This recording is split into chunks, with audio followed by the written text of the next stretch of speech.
We can't necessarily control what the world dishes out to us. We can't control how people will treat us. We can't always, sometimes we can, a lot of the time we can, but we can't always control how we're going to wake up either, because that could be relating to lots of different things that are going on. But what we can control is the response we have to all of those things. Hey there, and welcome to the Direct Selling Accelerator Podcast. I'm your host, Sam Hind, and it is my mission to be able to inspire you to step into the best version of yourself, to step into your truest potential, and to live out your vision, your legacy, and your mission. Now, that all may sound like a lot, but my goodness, when we're doing the things that truly inspire us, we live an incredible life. However, there are days that we can feel super flat. We can feel like, I just don't know what to do next. I call these my slump days. And I want to talk to you about how I get my mojo back when I'm in one of these states. I want to make this a really, really quick podcast episode because I want this to be one that you can come back to again and again and really quickly listen to if you are feeling a bit flat. So, we all have those days. Let's get stuck in, and I want to share with you my quick tips.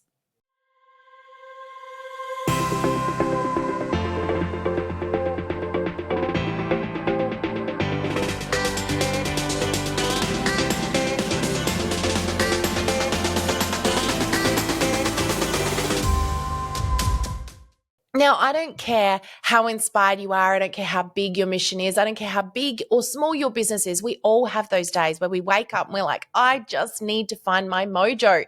Now, there can be a number of reasons. I don't want to talk about necessarily why we get into these states, but I definitely think it's important if this is happening to you regularly, to really stop and ask yourself, what am I doing that could be causing this? Or what's happening around me that could be causing this, so that you can have more of those days where you wake up inspired and energetic and ready to take on the world. But if you do find yourself in one of those places, I'm a true believer that we can't necessarily control what the world dishes out to us. We can't control how people will treat us. We can't always, sometimes we can, a lot of the time we can, but we can't always control how we're going to wake up either, because that could be relating to lots of different things that are going on. But what we can control is the response we have to all of those things. How we respond when people treat us in ways that we don't love, how we respond when we have bad news or things don't go according to plan. How do we respond when we wake up feeling flat, tired, low energy, hormonal, whatever it might be. And so that's what I want to speak into today, because I've definitely over my years had to find my fair share of tools to help me in this space. So I want to give you a few quick tips. The first one is this: the way that we start definitely determines the outcome. Now, we can do a number of different things in this space, but it doesn't have to be time consuming. In fact, I've been reading with our Rise Up Inner Circle community, or rereading the 5-Second Rule by Mel Robbins. And it's just such a huge example of the power of quick thinking, quick changing, quick decision making. 5, 4, 3, 2, 1, go is that mentality of jumping in, diving in, and just doing something. Now, even when you feel a little bit flat, you can't find your mojo, you still generally know what you need to do. So if you're in a place like that, where you're like, I just don't feel quite right, I'm not there, I'm not motivated, I'm not inspired, try this method. Even read the book if you can. But try this method where you just do that countdown and you do it. So sometimes it's about just forcing ourselves into a position, but other times we really need to find that inner energy again as well. So tip number 1 is just do it. So find a way to trigger yourself to do something like the 5, 4, 3, 2, 1, go method. But another option is doing some priming. Now, my favorite way to do this, again, there's lots of ways you can do this. There's a really amazing priming app that I had the founders come on and speak on this podcast.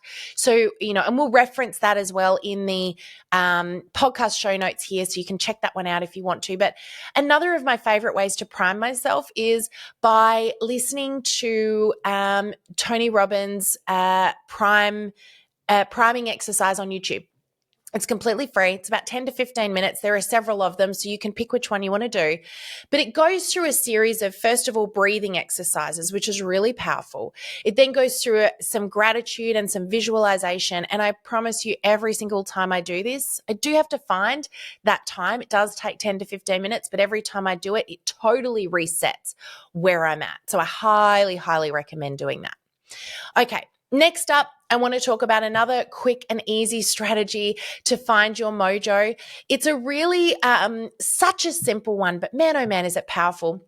I really believe in the law of reciprocity, and I find it very hard to be in a negative, slumpy place. Don't you love my wording? A negative, slumpy place if I am giving out.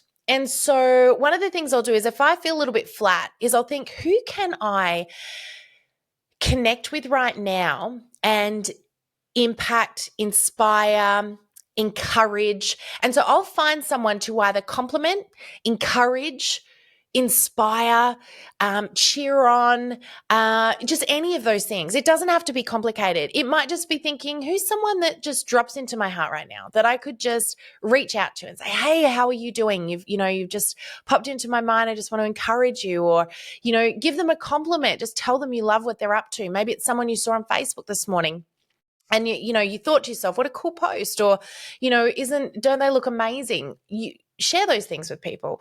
Now, another way you can do that, that's the really quick way of doing it, which is a quick voice note, a phone call, or a text message. But another way of doing that is to physically write it down and send them something like a card. And now I always keep cards on my desk within arm's reach, so I can physically write a card to somebody. I think there's a lot of value in that. There's something really cathartic about the pen to paper thing, but I also love the fact that people just don't get snail mail anymore. So not only am I standing out, but I'm showing someone I really did put that thought into them, that they really mattered to me and I'm loving on them right now. You could even go as far as to send a little gift if you want to.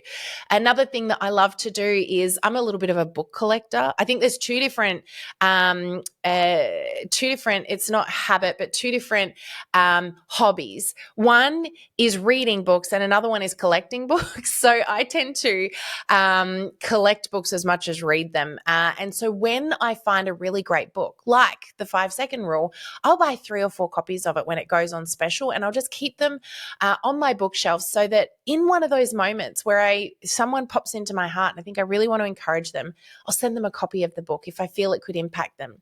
Now, I will tell you, I've had so many incredible results by doing that, from just the connection, but also the impact it has on that person's life. I remember doing this maybe a couple of years ago, and there was a book that I loved. It's called The Happiest Man on Earth by Eddie Jacku. If you haven't read it, read it. It's an incredible, incredible book, and everyone I've recommended it to has just loved it. And there was one particular day, this person who was a leader in a direct selling company, they've got over 100,000 people in their team, so they're top of their game, just dropped into my heart. And I just thought, the other little voice in the back of my head went, this person is like so well educated. They don't need you sending them a book. Like, that's not going to change anything for them. But I thought, you know what? Sometimes the people who are achieving to the outside world what seems to be big things tend to be the ones that get overlooked and missed when it comes to that encouragement, because we think they don't need it. But actually, I think sometimes those people need it the most. So I sent this particular person a copy of that book, The Happiest Man on Earth, with a little card just encouraging them and telling them that they're making a huge difference in the world and keep going.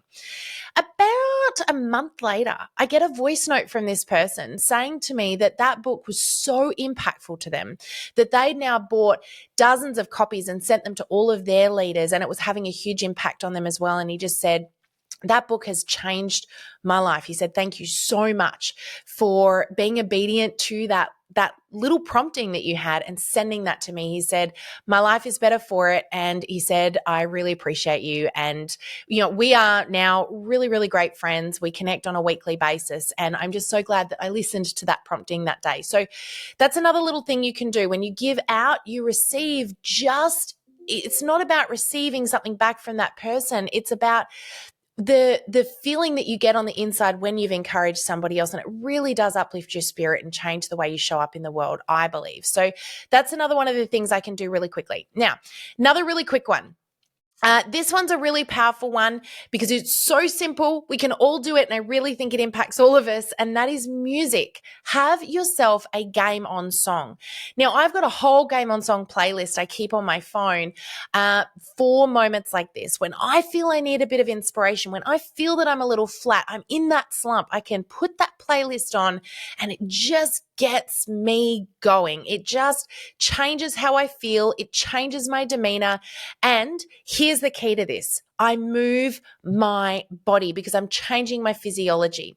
So when you feel like you're in a bit of a slump, sometimes one of the best possible things you could do is get up out of your chair, move your body, even try some breathing exercises is also really powerful, but put on that game on song and really shift where you're at. It can take all of 30 seconds and it takes you, we do this exercise a lot inside of our community. It can take you from feeling blah to awesome in seconds. So there's some really quick tips for you. I just wanted to give you some things to have in that tool belt because you know what? You're amazing. You're doing amazing things. And if you're listening to this podcast, I know that you've got an impact to have on this world. So, but you're human too. And sometimes we just don't feel like it.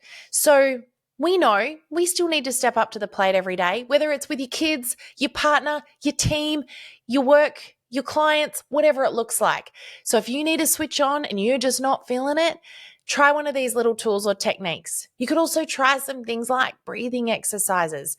There are so many things out there that you could do, but I hope this has been impactful for you today. Thank you again for tuning into my podcast. I want to send you loads of blessings. Thank you as well for supporting us in what we're doing and the impact that we're trying to have on the world. Don't forget to share this one with a friend. And of course, to subscribe to any upcoming episodes so you don't miss out on any of the goodness that we've got for you. That's it from me today. Have an incredible, incredible week. We'll see you on the podcast again next week. Bye for now. Thank you for joining us in this episode of the Direct Selling Accelerator Podcast. If you love listening and you found that this was helpful for your direct selling business, please like and subscribe to our YouTube channel. You can also check out the recommended video that's popped up on your screen right here. I look forward to seeing you again next time. Bye for now.